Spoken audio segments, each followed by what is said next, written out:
Hi friends అందరికీ. మీరు చూస్తున్నది రాజేశ్వరి అగ్రికల్చర్ అండ్ బ్లాగ్స్. ఈరోజు వీడియో అయితే మొన్న పెట్టిన కదా ఒక వీడియో, నేను నా చిన్ననాటి జీవితం ఎట్లా గడిచింది స్టార్ట్ చేసిన. ఈ వీడియో చూస్తే ఫస్ట్ ఆ వీడియో చూసిన వాళ్ళకైతేనే ఈ వీడియో అర్థమవుతుంది అనమాట. మీరు ఒకవేళ ఆ వీడియో చూడకపోయి ఉంటే ఫస్ట్ ఆ వీడియో చూసి ఈ వీడియో అయితే చూడడం స్టార్ట్ చేయండి. అట్లయితేనే అర్థమవుతుంది అన్నట్టు. ఆ వీడియో కామెంట్ పెట్టిన ప్రతి ఒక్కరికి first thank you so much. Part 2 అని కామెంట్ చేసిర్రు. పార్ట్ 2 అని కామెంట్ చేసిన ప్రతి ఒక్కరికి నేను రుణపడి ఉంటా. ఇంకా ఈ వీడియో అయితే స్టార్ట్ చేస్తున్నా. అక్కడ ఆగిపోయిందనమాట. నేను 6th క్లాస్కి వచ్చిన, అక్క అయితే 7th క్లాసు. మమ్మల్ని అమ్మ తీసుకొచ్చి హాస్టల్లో వేసిందని కూడా చెప్పిన కదా. అక్కడి నుంచి అయితే స్టార్ట్ చేద్దాం వీడియో. హాస్టల్ వేసిన తర్వాత ఏం జరిగింది, అసలు హాస్టల్ వేయక ముందుకు మా అమ్మతో ఎట్లుండేటోళ్ళం అని చెప్పేసి ఈ వీడియో అనమాట. మమ్మల్ని హాస్టల్ వేయక ముందుకు మేమైతే అమ్మకు ఒక సపోర్ట్గా మేము అమ్మతోటి కూలికి పోయేది. ఈరోజు మేము తినడానికి అక్క, నేను, అమ్మ ముగ్గురం కష్టపడేటోళ్ళం అనమాట. నాన్న కష్టపడ్డా అంతంత మాత్రమే. అప్పటికి మేము కొద్దిగా మాకు తెలివి వచ్చేటప్పటి నుంచే మా నాన్న అట్లా ఉన్నాడు అనమాట. కొంచెం తాగేటోడు అని చెప్పినాం కదా, అట్లా అనమాట. అక్క, నేను అమ్మకు సపోర్ట్గా ఉండి మేము సెలవు వచ్చిన రోజు పనికి పోయేటోళ్ళం, కూలికి పోయి వచ్చేటోళ్ళం. అలాంటి పరిస్థితులలోకేనే మా చెల్లిని ఇట్లా చూస్తున్నాను, భయపడకండి, చిన్నోడు వచ్చిండు. అట్లా అమ్మకు సపోర్ట్ అయితే ఉండేది. ఆ సపోర్ట్ అయితే ఇక ఉండదు, ఎందుకంటే మేము హాస్టల్కి వెళ్ళిపోతున్నాం కాబట్టి. ఇంకా మేము హాస్టల్ ఉంటే ఖర్చులు తక్కువ అవుతాయి అని మాత్రం అనుకోవద్దు. ఆడపిల్లల ఖర్చులు అంతింత కాదు. ఇంట్లో ఉన్నప్పుడైనా ఏయో ఒక బట్టలు వేసుకొని ఏదో ఒకటి వేసుకొని ఉంటుంటిమి. కానీ ఇప్పుడు అట్లా కాదు కదా. హాస్టల్ అంటే సబ్బులు, సరుపులు, షాంపులు, బ్రష్లు అని, బట్టలు, మంచి మంచి బట్టలు, తోటి పిల్లలు ఎట్లుంటారో అట్లా ఉండాలి మేము. అట్లా చెప్పేసి మాకు ఇంకెక్కువ ఖర్చులు కావడం స్టార్ట్ అయింది. ఇంకా అప్పటికి కూడా మేము మోత్కూరులో, మేము కొండపేట నుండి మళ్ళీ మోత్కూరుకి రావడం అయితే జరిగిందనమాట. తోట అక్కడ 3 సంవత్సరాలు ఉన్నాం. కొత్తపల్లిలో 3 సంవత్సరాలు, కొండపేటలో 3 సంవత్సరాలు, మళ్ళీ మోత్కూరుకి వచ్చేసి నేను 6th క్లాస్ చదివేటప్పటికి మోత్కూరుకి వచ్చేసినాం అనమాట. మేము హాస్టల్ ఉన్నాం కదా. ఇంకా హాస్టల్ మోత్కూరులోనే, స్కూల్ మోత్కూరులోనే అమ్మోళ్ళు ఉండేది కూడా మోత్కూరే. కాకపోతే మోత్కూరు తోట అయితే మాకు హాస్టల్ నుంచి తోటకాడికి ఎంత దూరం ఉండేదంటే దాదాపు 6 కిలోమీటర్లు ఉండేది కదరా. అవును. ఇప్పుడు మేము ఉన్న దగ్గరనే హాస్టల్ ఉంటుంది. ఇంకా ఊరు అవతల ఇంకా లోపలికి అడవిలో అయితే తోట ఉంటుంది. 6 కిలోమీటర్లు అయినా పర్లేదు కానీ మేము హాస్టల్లో అయితే ఉండమని, ఒకరోజు హాస్టల్లో, ఒకరోజు ఇంటికాడ, ఒకరోజు హాస్టల్లో, ఒకరోజు ఇంటికాడ. కొన్ని సెలవులు ఉన్నప్పుడు పనికి పోయేది అమ్మతో పాటు, అమ్మకు సహాయం చేసేది, అన్ని పనులల్లో తోడు ఉండేదన్నమాట. ఇగో మా చిన్నోడు అయితే బాగా డిస్టర్బ్ చేస్తుండు. ఇక మా చెల్లి అయితే పోరయ్య అసలు ఏం చెప్తామనుకొని ఏం చెప్తున్నాడో కూడా అర్థమవుతలేదు. పిల్లలలో లాంగ్ వీడియోలలో అస్సలు ఉండొద్దు. యూట్యూబ్ చేసే వాళ్ళకు, తెలియని వాళ్ళ కోసం అయితే చెప్తున్నా నేను. పిల్లల అల్లరి, పెద్ద పెద్ద సౌండ్లు షార్ట్ వీడియోలలో పడ్డా ఏం కాదు, కానీ లాంగ్ వీడియోస్లలో అస్సలు పడద్దు. ఇప్పటిదాకా నా వీడియో తీసుకున్నంతసేపు పడుకున్నారు పిల్లలు. నా వీడియో ఆన్ కాగానే లేచిర్రు అనమాట. నా అదృష్టం అట్లుంది, ఏం చెప్తాం మరి. కానీ అయితే అటు హాస్టల్ ఉంటున్నాం, ఇటు ఇంటి దగ్గర ఉంటున్నాం. మాకు స్కూల్కి 3 కిలోమీటర్ల దూరమేమో తోట, 2 కిలోమీటర్ల దూరం అట్లా ఇంకెక్కువనే ఉంటుంది హాస్టల్ అనమాట. అంత దూరం నడిచి వచ్చేటోళ్ళం. పెద్ద పెద్ద వర్షాలు పడుతున్నా కానీ అసలు మాతోటి పిల్లలు వాళ్ళ నాన్నలు వచ్చి ఇట్లా బండ్ల మీద తీసుకుపోవడు, అయ్యో చాలా ప్రేమగా చూసుకున్నాడు. మేము ఎప్పుడైనా మా ఫ్రెండ్ వాళ్ళ ఇంటికి వెళ్ళినప్పుడు వాళ్ళ అమ్మ తినిపించడం చేయడం, అంటే ఇట్లా మస్తు ప్రేమగా చూసుకునేది. మా తల్లిదండ్రులకేమో మేము సపోర్ట్గా ఉండాలి. మా చిన్నప్పటి నుంచి అంతే. అట్లా ఒక్కొక్కటి అలవాటు అయిపోయింది అనమాట. మా అమ్మ వాళ్ళని కష్టపెట్టద్దు, కొంచెం మా నాన్న తాగడం వల్ల ఇవన్నీ అనమాట. మా నాన్న లేరు ఇప్పుడు, కానీ ప్రేమగా చూసుకునేది, కానీ ఒక సపోర్ట్గా నిలబడలేకపోయిండు మా నాన్న. అది బాధ అనమాట. కొంతమంది ఇళ్ళల్లో ఇది ఖచ్చితంగా ఉంటుంది, అందరి ఇళ్ళల్లో అయితే ఇట్లా ఉండదు. ఇప్పటికీ మాతోటి కాకుండా ఇంకా మాకన్నా పెద్దోళ్ళు వాళ్ళ అమ్మ వాళ్ళ ఇంటికి వెళ్తా అని చెప్పేసి పోతుంటే వాళ్ళ నాన్నలు బండ్ల మీద తీసుకోవడం, తీసుకొచ్చుడు, "ఏది తింటావు బిడ్డ, ఇది వండి పెట్టాలా, ఇది చెయ్యాలా, ఇక్కడికి వెళ్దామా" అని చెప్పి, "నాన్న నాకు ఇది లేదని" ఫోన్ చేస్తే పంపించడం, ఇవన్నీ జరుగుతుంటాయి కదా. కానీ మాకు అది మిస్ అయిందనమాట. అయితే స్టోరీ చిన్నప్పటిది కాబట్టి చిన్నప్పటి విషయాలు మాట్లాడుకుందాం. అప్పుడు మా ఫ్రెండ్స్, ఇప్పుడు నాతోటి విద్యార్థులు ఉంటారు కదా, వాళ్ళ నాన్నలు రోజు తీసుకుపోయేటోళ్ళు, తీసుకొచ్చేటోళ్ళు, వాళ్ళకి కావాల్సినవి తీసుకొచ్చి పెట్టేటోళ్ళు. అంత ప్రేమగా ఉంటుండే. అసలు పెన్ను రూ. 3 పెన్ను, అప్పుడు రూపాయి పెన్ను కూడా ఉంటుండే. ఎక్కువ అయితే నాకు సంతూర్ పెన్ను బాగా గుర్తుంది. రూ. 4 అనుకుంటా అప్పుడు నేను తీసుకున్నప్పుడు. నాకు ఆ సంతూర్ పెన్ను కొనుక్కోవాలని బాగా ఇష్టం ఉండే. అది మా చేతిలో ఉంది, లేకుంటే సెల్లోనా ఏమో ఉంటుండే పెన్ను ఇంకొకటి, అది రూ. 5 పెన్ను. మస్తు ఇష్టం ఉండే ఆ పెన్నుతోటి రాయాలని.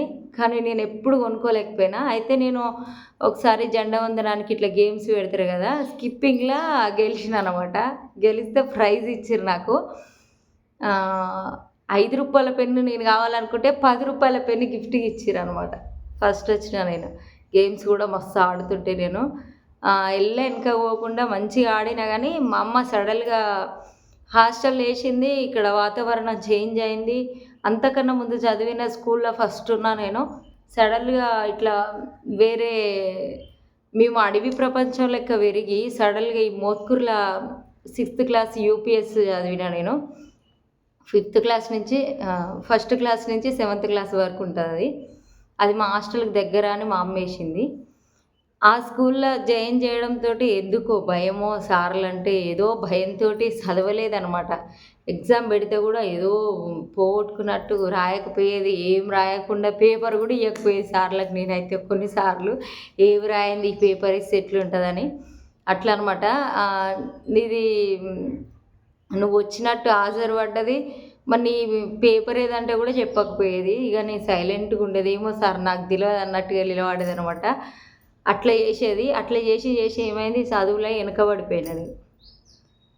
మస్తు చదివేదాన్ని. సడన్‌గా అందరిని చూసేసరికి భయం, మా అమ్మని వదిలేసిన, హాస్టల్‌లో ఉంటున్నా, ఇవన్నీ భయాలు నా బ్రెయిన్‌లో పడి నేను చదవలేకపోయాను అనమాట. అక్కడ తగ్గిపోయింది నా చదువైతే.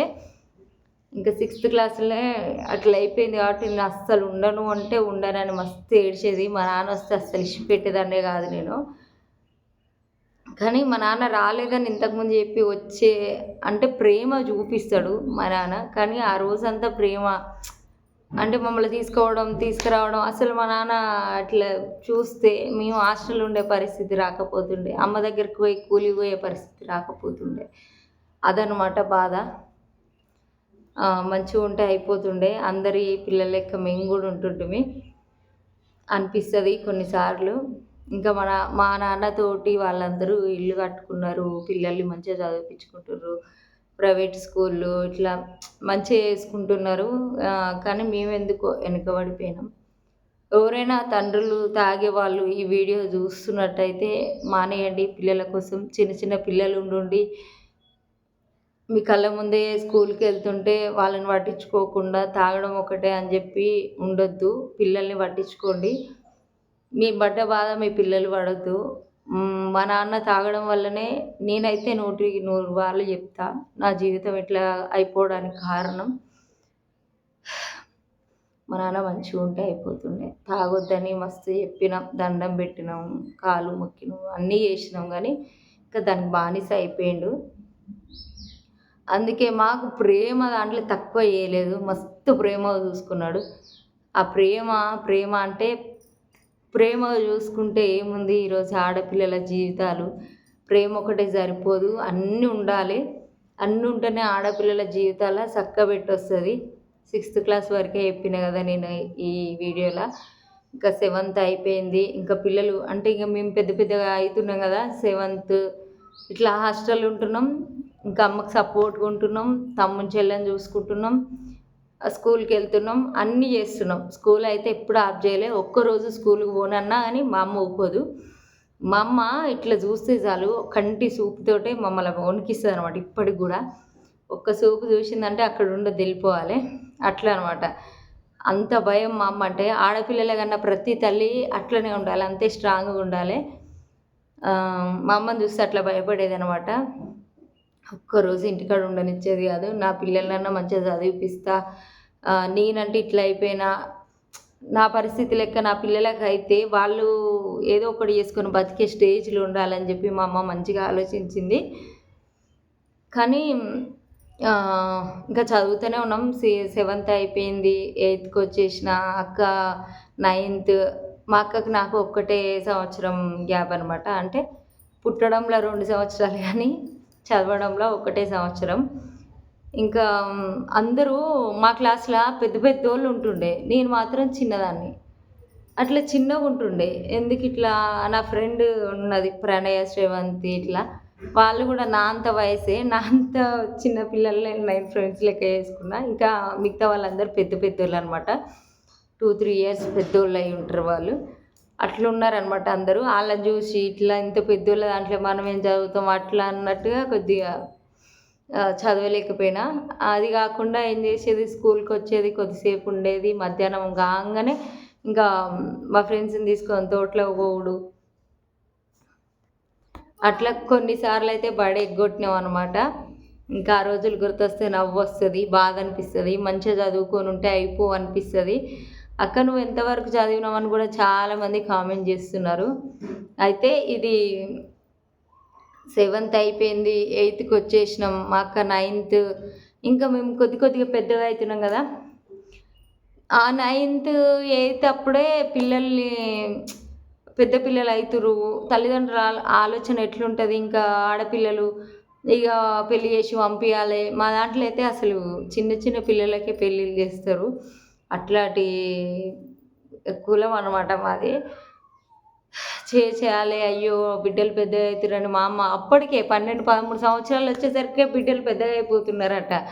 నీ నెత్తి మీద బరువున్నది దింపుకోవాలి. ఒక్క ఆడపిల్లని ఎల్లగొట్టినా గానీ నీ కొండను దింపినంత బరువు దిగిపోతది. ముగ్గురు ఆడపిల్లలు ఉన్నారు ఇంట్ల. ఎట్లా పెళ్లి చేస్తారు? ఏడ తెస్తారు సంబంధం? ఇంకా ఎట్లా తెస్తారు కట్నం? ఏం సంపాదించిర్రు ఇప్పటికి? మాకింత భూమి కూడా అనమాట. ఒకే ఒక చిన్న ప్లాట్ ఉండే మా తాతోళ్ళ ఇంటి వెనకనే అది. ఆ ఒక్క ప్లాటు మా నాన్న చాలా కష్టపడి కొన్నాడు. ఇంకా అది కూడా ఇప్పుడు లేదు. ఆ స్టోరీ కూడా మీతోటి షేర్ చేసుకోవాలనుకుంటున్నా నేను. అది ఇప్పుడు లేదు. తర్వాత పోయిందది.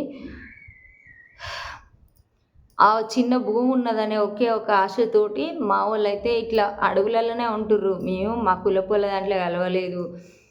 ఎవరు ఎట్లుంటారనేది తెలవలేదు. మాకు ఈ మోత్కూరుకి వచ్చిన తర్వాత ఫ్రెండ్స్, మనుషులు ఇట్లుంటారా, ఇండ్లల్లో ఇట్లుంటారా అన్నది కొద్దిగా ఆలోచన వచ్చింది అంతే. మా అక్క 10థ్‌కి వచ్చేసరికి నేను నైన్త్. ఇంకా పిల్లలు 9థ్ క్లాస్ పిల్లలు ఎట్లుంటారు, కొంచెం గొప్పగా అవుతారు కదా. కొంచెం ఇద్దరు పిల్లలు పెద్దగా అయిండ్రు. ఇక ఉంచొద్దని చెప్పేసి పెళ్ళిళ్ళు చేయాలి, ఎవరిని చేద్దామని మా అమ్మమ్మ తాత అనమాట. ఇంకా ఈ స్టోరీలు అయితే మా నానమ్మని తాతనైతే తీసుకురాలేదు. ఎందుకంటే మా కుటుంబంలో మా నానమ్మ ఉన్నది ఎక్కువ రోజులు కానీ మా తాత మేము పుట్టినప్పుడే చనిపోయిండు. ఆయన మాకు గుర్తే లేడు. మా నానమ్మ మా చిన్నోడు పుట్టిందాక బతికుండి చనిపోయింది. కానీ ఇంకా దీంట్లో మా నానమ్మది ఏం లేదు. ఇంకా ముసలాం అయిపోయింది కాబట్టి మాట రాలేదు. మా నాన్న ఇంకా మా తాత అమ్మమ్మదే అనమాట. అమ్మకు సపోర్ట్గా మంచిగా ఉండే. మా తాత చెప్పిన కదా కులం పెద్ద మనిషి అనమాట. అంత పెద్ద మనిషి మాట కాబట్టి ఇంకా మా తాత మా అమ్మమ్మ వచ్చి ఇంకా మా నాన్నని అమ్మని ఇంకా పిల్లలకి పెళ్ళిళ్ళు చేయాలి, ఇట్లా ఉంచొద్దు, బుచ్చికి సంబంధం మాట్లాడదాం అని చెప్పి అక్క కోసం మాట్లాడుతున్నారు అనమాట. అని ఇంట్లో మాట్లాడుకుంటారు. ఇంకా అమ్మమ్మ వచ్చేసి ఏమంటుంది, ఇంకా ఇద్దరు పిల్లలకు ఒకేసారి చేస్తే అయిపోతుంది పెళ్ళి. ఏముంది ఇద్దరు పిల్లలు వెళ్ళిపోతే ఆడపిల్లలు నీకు బరువు దిగుతుంది బిడ్డ, ఓడిపించుకో బిడ్డ అని మా అమ్మమ్మ చెప్తుంది. ఇప్పుడు మా అమ్మమ్మ తాత ఇద్దరు లేరు, కానీ వాళ్ళు అన్న మాటలు అయితే చాలామంది విన్నారు అని చెప్తుంది. తల్లికైనా అనిపిస్తుంది, అమ్మో నా బిడ్డ మీద ఇంత ఆడపిల్లలు ఉన్నారు, దబ్బున ఊరుకో గాయ చేతిలో పెడితే అయిపోతుంది, ఓడిపించుకుంటావు బిడ్డ అని చెప్పి చెప్తుంది అమ్మమ్మ. మా అమ్మనేమో సరే చూద్దాం చేద్దాం అని అంటుంది. ఇద్దరు బిడ్డలు ఇంట్లో ఉన్నారు బిడ్డ వద్దు. ఓడిపించుకో, నీకు ఇద్దరు నెలకొడతావు, ఇద్దరు ఇంట్లో ఉంటారు, నీ కొడుకు నీ బిడ్డ 4 రోజులు చదివిపించుకోవాలని అని చెప్పి చెప్తున్నారనమాట. నేను అప్పుడు 9th క్లాసు, మా అక్క 10th క్లాసు. మరి 9th, 10th క్లాసులల్లా మరి మా పెళ్ళిళ్ళు ఎట్లయినాయి, అందరికి ఇప్పుడు నా స్టోరీ సగం వరకు, సగం కాదు మొత్తం తెలుసు. కొత్త సబ్స్క్రైబర్స్ తెలియదు కదా, వాళ్ళ కోసం చెప్తున్నా. మరి నా స్టోరీ ఏమైంది, నాకు చిన్న ఏజ్లో పెళ్ళి అయిందని అప్పుడప్పుడు చెప్తుంటా కదా. నేను 9th క్లాసు, మా అక్క 10th క్లాస్. అంటే ఇప్పుడు మన పిల్లలు చూస్తుంటే తెలుస్తుంటుంది ఎంత ఉంటారు అని చెప్పేసి. ఆ ఏజ్లోనే ఇవన్నీ మాట్లాడుకుంటున్నారు. మాట్లాడుకున్న కొద్ది రోజులకు అసలు ఏం జరిగింది, నా పెళ్ళి ఎట్లయింది, ఇప్పుడు ప్రస్తుతం ఉంటున్న రోజులు ఎట్లున్నాయి, నాకు ఇప్పుడు ఆల్రెడీ తెలుసు కదా, 3 పిల్లలు, మగ పిల్లలు, వాళ్ళని నేనే చూసుకుంటున్నా. అసలు నా పరిస్థితి ఏం జరిగింది పెళ్ళి నుంచి ఇప్పటి వరకు అయితే పార్ట్ 3లో అయితే వస్తుంది చూడండి. ఇట్లా సస్పెండ్లో పెట్టొద్దక్క, టకటక చెప్పేయండి అని మాత్రం అనొద్దు. ఎందుకంటే ఇప్పుడు నేను మీతోటి చెప్పుకున్న మాటలన్నీ నా జీవితం అన్నమాట. ఎప్పటికైనా జ్ఞాపకాలుగా మిగిలిపోతే, నేను ఉన్నా లేకపోయినా నేను నా నోటితోటి చెప్పుకున్న మాటలు ఇవి. నేను ఇట్లా చెప్తుంటే నాకు బాధ అవుతుంది, భరించలేకపోతున్నా. ఇంక అప్పటి నుంచే ఆ రోజులు రాకుండా అనిపిస్తుంది. మళ్ళీ వెనక్కి వెళ్ళిపోతే అయిపోను. ఎందుకు ఈ జీవితం అని చాలాసార్లు అనిపిస్తుంది.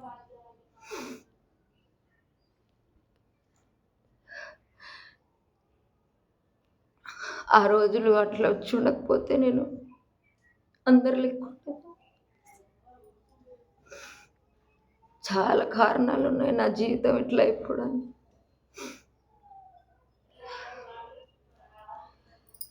ఏ ఆడపిల్లకు రావద్దు ఇలాంటి కష్టం. నేను ఒక్కదాన్నే కాదు, మా ఇంట్లో 3 ఆడపిల్ల. కానీ చిన్నప్పటి నుంచి మేము చిన్నగా ఉన్నప్పుడు అక్క నేను మస్తు కష్టపడ్డాం. పనికి పోయినాం, అమ్మతో పాటు కూలికి పోయినాం. మా పెళ్ళిళ్ళు అయిపోయినాయి. తర్వాత తమ్ముడు చెల్లి కూడా చాలా కష్టపడ్డారు. ఈరోజు చేసుకుంటే ఈరోజే తినడం, రేపు చేసుకుంది రేపు కష్టపడ్డది రేపే తినాలి, అట్లాంటి పరిస్థితులు అనమాట. చాలా అంటే చాలా బాధేస్తుంది.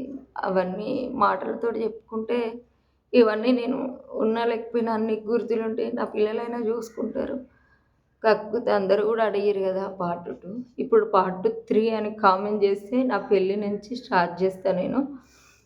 అసలు ఏం జరిగింది, నా పెళ్ళి కావడానికి కారణం ఏంది అని చెప్పేసి, అసలు ఇట్లా కావడానికి కారణం ఏంది అని చెప్పేసి నేను అన్నీ అయితే మీతో షేర్ చేసుకుందాం అనుకుంటున్నా. పార్ట్ 3 అని కామెంట్ చేయండి. ఇంతవరకు నా వీడియో చూసిన ప్రతి ఒక్కరికైతే థ్యాంక్ యూ సో మచ్ అండి.